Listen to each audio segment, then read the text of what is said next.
మీ business ఏదైనా మీ ఊర్లో promotion చేయాలంటే అది సుమన్ టీవీతోనే సాధ్యం. ఇప్పుడే సంప్రదించండి.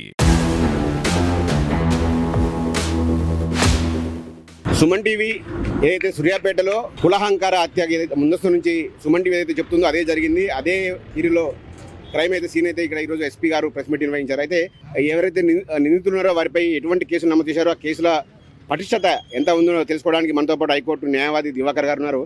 చెప్పండి, ఈరోజు అయితే భార్గవి కుటుంబీలందరూ కూడా హత్యకు పాల్పడిన వారందరినీ కూడా కోర్టులో ప్రవేశపెట్టడం జరిగింది.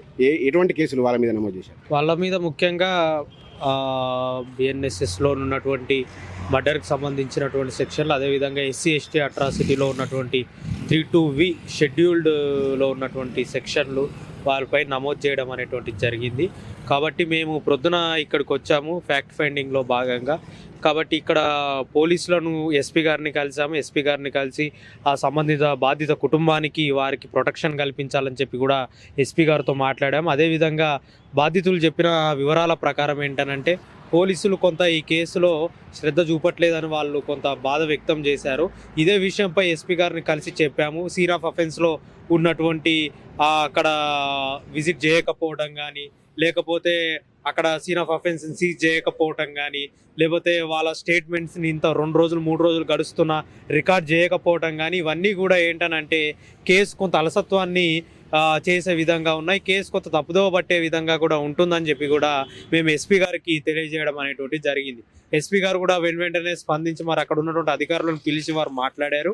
మరి అదేవిధంగా తర్వాత మేము కలిసిన తర్వాత ప్రెస్ మీట్ కూడా ఎస్పీ గారు నిర్వహించారు.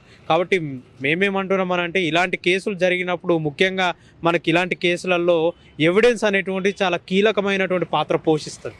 కాబట్టి ఎవిడెన్స్ ఎవరు కలెక్ట్ చేస్తారయ్యా అంటే పోలీసులు ఎప్పుడైతే చాలా అలర్ట్గా ఉండి ఇలాంటి కేసులు అయినప్పుడు ఎవిడెన్స్ మ్యానిపులేట్ కాకుండా ఈ సంఘటన జరిగిన వెంటనే స్పాట్లోకి వెళ్ళి అక్కడ ఉన్నటువంటి వాటిని సీజ్ చేసుకోవటం, వాటిని తీసుకోవటం, స్పాట్ని ఎమ్మటే ఎవరు రాకుండా రిస్ట్రిక్టెడ్ ఏరియాగా మార్చటం, ఇవన్నీ చెయ్యాలి బేసికల్గా. కానీ పోలీసులు 2 రోజులు 3 రోజులు గడపగా వస్తుంది. అయినప్పటికీ కూడా సంఘటనా స్థలము, అదేవిధంగా సంఘటన ఒక దగ్గర జరిగింది, అదేవిధంగా బాడీని ఇంకొక దగ్గర డంప్ చేశారు. సో రకంగా ఇట్లా 2-3 స్థలాలు ఉన్నాయి. కాబట్టి వాటన్నిటిని కూడా క్లుప్తంగా పరిశీలించి అక్కడ ఎవిడెన్స్ అన్నిటిని కూడా కలెక్ట్ చేసుకోవాల్సినటువంటి బాధ్యత పోలీస్ వ్యవస్థ మీద చాలా క్లిష్టంగా ఉంటుంది. ముఖ్యంగా ఎస్సీ ఎస్టీ కేసులలో కూడా పోలీసులు సరైనటువంటి తమ విధులు నిర్వహించకపోతే అది కూడా నేరమే ఎస్సీ ఎస్టీ నిరోధక చట్టం కింద. కాబట్టి ఇదంతా వాళ్ళు దృష్టిలో పెట్టుకొని ఇలాంటి కేసులను కొంత శ్రద్ధగా వాళ్ళు ముందుకు తీసుకెళ్లాలని చెప్పి మేము కూడా ఎస్పీ గారికి చెప్పాం. అదేవిధంగా ఇప్పుడు మరి బాధిత కుటుంబాన్ని స్టేట్మెంట్ తీసుకోవడానికి డిఎస్పీ గారు ఇక్కడికి వారిని తీసుకురావడం అనేటువంటి జరిగింది. మేము కూడా ఇప్పుడు అక్కడ ఉండబోతున్నాం. వాళ్ళపై అక్యూజ్డ్పై నమోదు చేసిన కేసుల తీవ్రత ఎలా ఉంటుంది? వాళ్ళకి ఎంతకాలం శిక్ష పడే అవకాశం ఉంది? శిక్ష పడేంత వరకు ఎంత టైం పడే అవకాశం?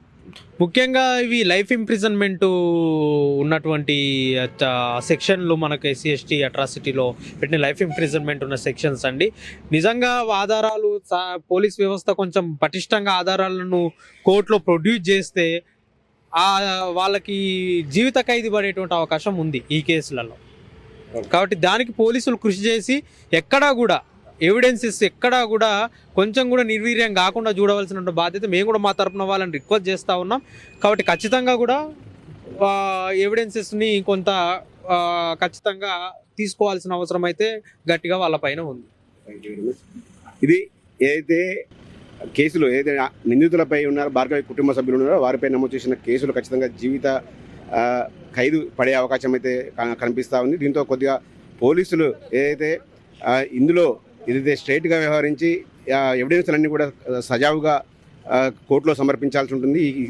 ఈ క్రమంలోనే మేమంతా కూడా పోలీసులపై అయితే నమ్మకంగా ఉన్నామని కూడా అడ్వకేట్ చెప్తా ఉన్నారు.